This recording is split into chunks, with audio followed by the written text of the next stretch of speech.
नमस्कार, अखबार रिपोर्टर के इस अंक में आपका स्वागत है। जैसा कि आपको पता है कि अभी इजराइल में और हमास और हिजबुल्लाह वाला मामला अभी शांत ही नहीं हुआ, तो एक और मोर्चा खुल गया है और ये मोर्चा है सीरिया में। सीरिया में जो वहाँ के राष्ट्रपति हैं बशर अल असद, उनकी एक प्रतिद्वंदी गुट है, उसका नाम है तहरीर अल शाम। तहरीर अल शाम जो उनका प्रतिद्वंदी गुट है, उनके खिलाफ एक मोर्चा खोल दिया है और ये युद्ध भड़क चुका है। तहरीर अल शाम कोई कमज़ोर संगठन नहीं है। ये 2011 में जो सीरिया का जो गृह युद्ध था, तब से ये सुर्खियों में आया था, लेकिन उसका नाम कुछ अलग था। ये कहा जाता है कि ये अलकायदा का एक संगठन से जुड़ा हुआ संगठन था, जो 2011 में वहाँ के जो सिविल वार हुआ था, लोकतंत्र के समर्थक लोगों ने सिविल वार किया था। तो इस वार में इसकी भी एक भूमिका थी और थोड़ी इसकी पृष्ठभूमि समझ लेते हैं। इसका पूरा नाम हयात तहरीर उल शाम है और इसका जो गठन किए थे उनका नाम है अबू मुहम्मद अल जोलानी।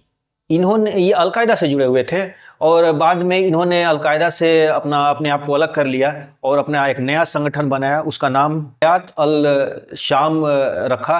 और ये संगठन शुरू से ही बशर अल असद जो वहाँ के राष्ट्रपति, अभी वर्तमान में राष्ट्रपति हैं, उनका विरोधी है। अभी कहा जाता है, अभी तत्काल न्यूज है कि उनका दूसरा सबसे बड़ा शहर, उसका नाम है अलेप्पो, उसके बहुत बड़े भाग पर उसने कब्जा कर लिया। और ये बात सीरिया की सेना भी स्वीकार कर कि अलेप्पो शहर के बहुत बड़े भाग पर इस संगठन ने अपना कब्जा कर लिया है। जो 2015-13 में इस संगठन काफ़ी उग्र था और वहाँ की सरकार से काफ़ी लड़ाई लड़ रहा था।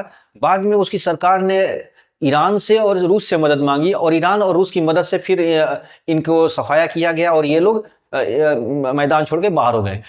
तब से मामला शांत था। लेकिन अभी रूस जो फंसा हुआ है अपने यूक्रेन वॉर में और ईरान भी इधर इजराइल वाले मैटर में फंसा हुआ है, तो इनको सीरिया को कोई मदद मिलने की संभावना कम लग रही है। हालांकि ईरान जो है एक तरह सपोर्ट कर रहा है, लेकिन उतना सपोर्ट खुल के नहीं कर पा रहा है। और रसिया ने भी कुछ एयर स्ट्राइक वगैरह कराया है, लेकिन उससे इनको कुछ खास मदद नहीं मिल पा रही है। अब देखना है कि असद इनसे कैसे निपट पाते हैं।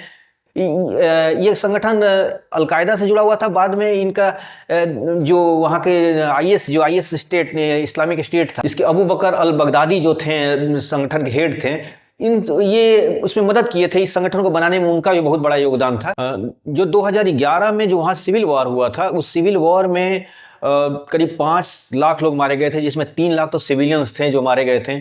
अब ये सिविल वॉर क्यों हुआ था उसके बारे में थोड़ा हम लोग जान लेते हैं, लेकिन उससे पहले अगर हम आपको बताना चाहते हैं कि ये गृह युद्ध क्यों हुआ था, उससे पहले हम ये जान लें कि ये बशर अल असद जो हैं, उनके थोड़ा बैकग्राउंड जान लेते हैं। ये देखिए, ये जो थे एक मेडिकल की पढ़ाई करने के लिए इंग्लैंड में रहते थे और इनके जो बड़े भाई थे उनका नाम था बासिल अल असद और इनके पिता का नाम था अल असद हाफिज, जो कि वहाँ के राष्ट्रपति थे। लगभग 29 साल तक वो सत्ता में थे। और ये अपने जो बड़े बेटे थे, जिनका नाम अभी बताया मैंने, बासिल अल असद, उनको राष्ट्रपति बनाना चाहते थे। उसके लिए उन्होंने बहुत तैयारी भी की थी, लेकिन एक कार दुर्घटना में 1994 में उनकी मौत हो जाती है। तो बाद में इनको इमरजेंसी में वहाँ से मेडिकल की पढ़ाई छुड़ाकर इन्हें बुलाया जाता है और फिर इनके लिए जो बशर अल असद अभी जो राष्ट्रपति हैं, उनके लिए एक माहौल तैयार किया गया। मीडिया से लेकर सारे लोग उनके एक तरह से इमेज मेकिंग में लग गई। और जब इमेज मेकिंग में लग गई और ये धीरे धीरे संगठन में अपनी मजबूती, इनकी पार्टी का नाम था जो बाथ पार्टी में ये संगठन अपना मजबूत करते गए। और जब इनका संगठन मजबूत हो, पूरी तरह से अपने आप को कंट्रोल करने लगे। इसी बीच होता क्या है कि 2000 में इनके फादर्स की जो मृत्यु हो जाती, अल हसन हाफिज जो वहाँ के राष्ट्रपति थे, जो इनके पिता थे, उनकी मृत्यु हो गई 2000 में और इनको राष्ट्रपति बना दिया गया। और इन जो उनके बाथ पार्टी के समर्थक थे, इनको चुन लिया और लगभग 97% लोग इनको समर्थन में आ गए। अब यहाँ से ये अपना राष्ट्रपति जब बन जाते हैं तो जाहिर सी बात है कि बहुत लोग दावेदार थे। अब उनको ये थोड़ा बात चुभ गई और ये उनके विरोधी जो इनका विरोध करने लगे। लेकिन धीरे धीरे इन्होंने क्या किया कि सबको अपने रास्ते से हटा दिया। कुछ लोग देश छोड़ के भाग गए, कुछ लोग की हत्याएं हो गई, बहुत लोग मारे भी गए। और इसी बीच में इन्हीं में से कुछ लोग निकले हुए संगठन बना लिए जो इनके खिलाफ थे, इनके सत्ता के खिलाफ थे। और 2011 में एक सिविल वार शुरू हो जाता है। और सिविल वार की जो डिमांड थी कि हमें यहाँ लोकतंत्र बनाया जाए, वैसे तो चुनाव यहाँ पर अभी भी होता था, 7 साल में चुनाव होता है और यही जीत जाते हैं हमेशा। इनके विपक्ष के कोई लोग जीतते नहीं है, यही जीत जाते हैं। अब ये इसमें चुनाव में कितना फुल फेयर होता होगा इसे आप खुद अनुमान लगा लीजिए।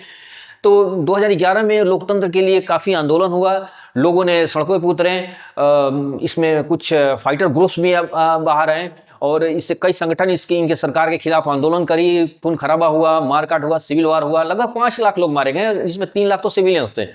लेकिन फिर 2016 में रूस इसमें इंटरफेयर कर गया और ईरान इसमें इंटरफेयर किया और फिर बाद में विद्रोहियों पर बहुत सख्त कार्रवाई की गई और नतीजा ये हुआ कि वो लोग विद्रोही धीरे धीरे मैदान छोड़ के बाहर हो गए। तब से फिर से असद ही वहाँ के राष्ट्रपति हैं। अभी जो मामला शुरू हुआ है, तहरीक अल शाम का जो मामला शुरू हुआ है, ये कमजोर ग्रुप नहीं है। आपको मैं बता दूं कि बहुत फाइटर ग्रुप, बहुत तगड़ा ग्रुप है। तो ये जो फाइटर हैं, ये लोग असद के खिलाफ बहुत तेजी से आक्रामक हैं और शुरू से ही आक्रामक थे, क्योंकि अब रूस उधर फंस गया। उनको पता है कि रूस अपने यूक्रेन वॉर में फंसा है और ईरान इधर इजराइल वाला मैटर में फंसा है, तो कोई असद की मदद करने वाले नहीं है।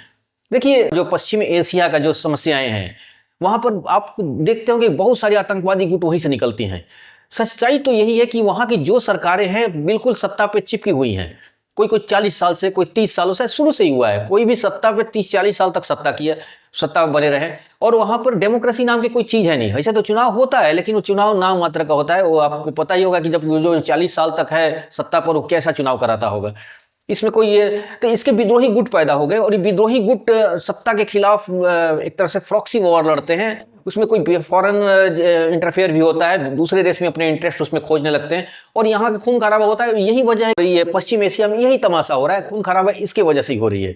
इसमें इजराइल वाला अलग कहानी है, लेकिन वो तो यहूदियों का और मुसलमानों का अपना समस्या है। लेकिन जो सीरिया में हो रहा है, लेबनान में हो रहा है, इराक में हो रहा है, ये सब एक तरह से सिविल वॉर है और सिविल वॉर लड़ने के लिए वहाँ के जो फाइटर ग्रुप तैयार हो जाते हैं, वो सत्ता के खिलाफ लड़ते हैं और सत्ता उसमें उनका फॉरेन एड्स भी मिलते रहते हैं, सपोर्ट मिलते रहता है और पूरा कहीं ना कहीं ये जो आतंकवाद का पूरा स्क्रिप्ट है इसी से जुड़ा हुआ है।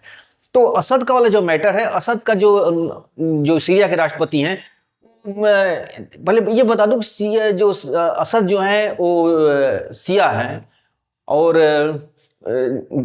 वहाँ पर सीरिया में कुछ सुन्नी लोग भी हैं, लगभग 30% या 20% सुन्नी भी हैं।